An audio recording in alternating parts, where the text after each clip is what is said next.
Всех приветствую на канале Football Stories. Мауринью вошел в историю. Первую лигу конференций выиграла Рома. Экс-спартаковцы Тил и Хендрикс остались ни с чем. Рома стала победителем Лиги конференций. Фейеноорд уступил в финале Лиги конференций римскому клубу. 25 мая 2022 года вертикальный слэш Рома, Фейеноорд, история написана. Дебютный сезон Лиги конференций завершен. Первый победитель известен, это Рома. Время делать первые выводы по новому турниру. Лига конференции родилась достаточно неожиданно. В сентябре 2019-го УЕФА объявил о запуске третьего Еврокубка.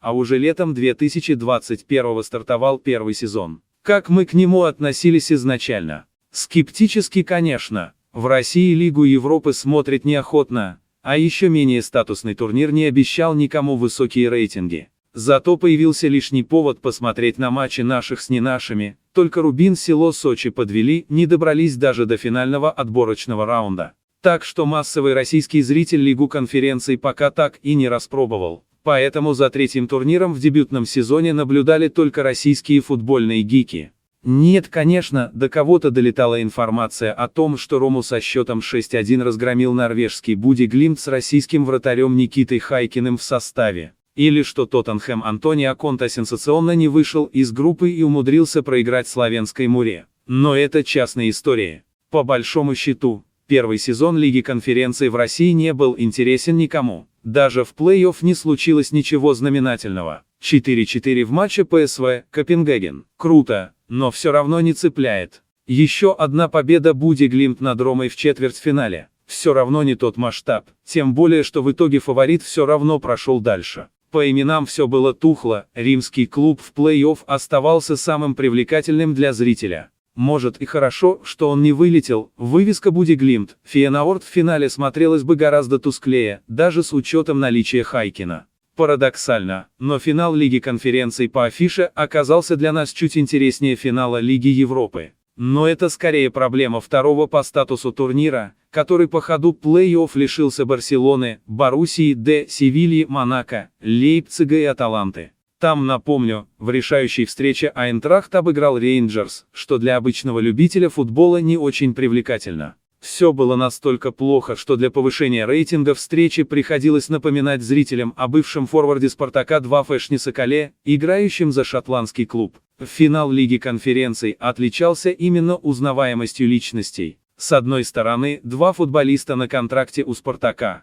Гус Тил и Йорит Хендрикс, с другой стороны, бывший форвард Ростова Элдер Шамуродов, вечная трансферная цель российских клубов Генрих Мхитарян и просто Жозе Мауринью. Одна только персона португальского тренера делает любой финал интересным. Это понимали и режиссеры трансляции. Мауринью крупным планом показывали чаще, чем любого другого футболиста, а его апатичное празднование гола Дзаньоло на фоне ликующих запасных Ромы еще в первом тайме стало хитом соцсетей. Мауринью не меняется, как не меняется и его философия. Звездная Рома предсказуемо отдала мяч Фейеноорду и пыталась колоть голландцев на контратаках. И однажды римлянам удалось протолкнуть мяч в сетку, это сделал как раз Дзаньоло на 32-й минуте. Рома при Мауринью хорошо играет по счету.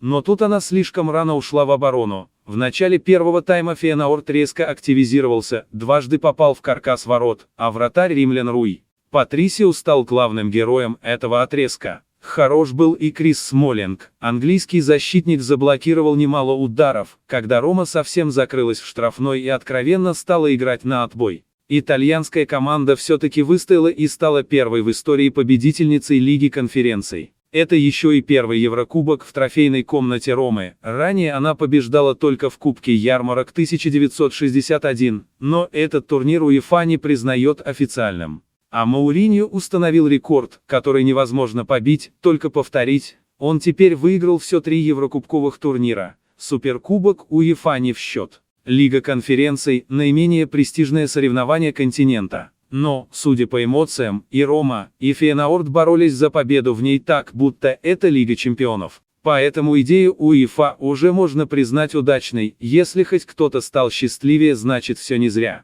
Всем спасибо за просмотр, ставьте лайки, пишите комментарии, подписывайтесь на канал.